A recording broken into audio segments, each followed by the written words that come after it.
All right, welcome back. Third video, and this is going to be the first pass on the front and back of the weaving. Okay, this first pass that we do is called well, it's a pass because you're passing through the front of your warp threads, and then you'll also pass through the back of your warp threads.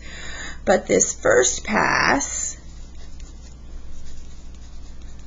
is a little bit different than number 2, 3, 4, 5, 6, whatever. Okay, so we're gonna have this first pass as its own video, and then we'll go on with the second and third and so on in the next video. But I want this one to be its own little video because, like I said, it is a little different, and I want you to understand why it's different. So you can, there's different ways you can thread your needle. What I like to do is, well, you can thread it like this, you know, and then you could tie it on there, you know, and if that works for you, fine. But I like to be able to easily remove my thread when I run out. So the easiest way to do that is to find the end of your yarn, okay? And you're just going to make a little loop, kind of like that. And it's, I don't know, it's like almost the length of one of my fingers. It's not the big deal. Okay, it's just that long. Okay. And then I'm going to pick up the loop from this end right here. And that little loop is what I'm going to put through the eye of the needle. And it's called the eye because it's shaped like an eye. Okay, do you see that? So I'm going to take this loop, I'm going to put it through the eye, like so. So now I've got this little short tail right here. I've got this long piece, okay, and then I've got this little loop sticking through the eye. Okay, let me lay that down so you can see. What I'm going to do is I'm going to take this short piece and I'm going to put it through the loop. Okay, so this little short piece, I'm going to pick it up and I'm going to push it through to the back of the loop, just like that. Okay, so when I pull it, it makes a sort of a knot on there for me. Okay, and the cool thing about it is that when I run out of thread, I don't have to cut this. All I have to do is look really closely and figure out how to undo it like that. That's it. So I'm going to make my loop one more time so I can show you how to start. Push that through. I'm going to go get my little short tail there. I'll push it through the hole to the back. And I'm going to pull those two so it's secure right there. Okay? So here is my loom. I switched looms on you guys because now mine looks like yours. On the front, I wrote the word front. On the back, I wrote the word back. That way you guys can keep up with where I am. Okay? So these strings, the vertical strings, are called weft. Rhymes with the word left, like left and right. Okay? So your weft are the strings that go across. Okay, and these are the ones that you actually see. All right, your warp strings are the ones that go up and down, and we do not see them. Okay, so this is weft. I am right-handed when I weave, So I'm going to work right to left. If you are left-handed, then you're going to probably want to work left to right because you're going to be more comfortable using your left. It doesn't matter to me which hand you use as long as you keep that going the entire weaving process. So I'm right-handed, so I'm going to start on the right side. The key to weaving is continuing your pattern, okay? So if I were to go through here and number my strings, I could number them 1, 2, 1, 2, 1, 2, 1, 2, 1, 2, 1, 2, all the way around, and then I could flip it, do the same thing, 1, 2, 1, 2, all the way across. When you weave, you're going to go, instead of going 1, 2, 1, 2, you're going to go over, under, over, under, or you're going to go under, over, okay? So that's the pattern I'm talking about. I'm talking about the over and under pattern, or the under and over pattern, whichever way. I always start by going under. It's just a habit. So I'm going to go for my first pass. I'm going to go under the first, over the second, under, over, under, over, under. Notice I'm not trying to weave right up at the top, and I'm not trying to weave all the way down here at the bottom. I'm kind of weaving right through the center, okay? It's just easier if you weave through the center. You're not going to fight with yourself so much. So let's see, I just went under, over, under, over, under, over, under.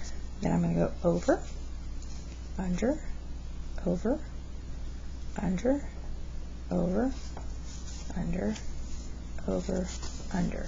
So that is the first pass on the front.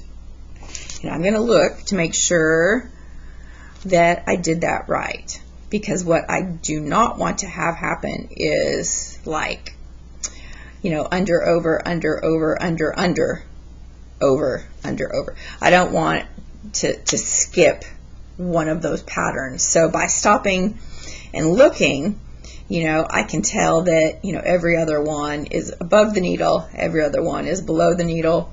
So I know that when I pull my needle through,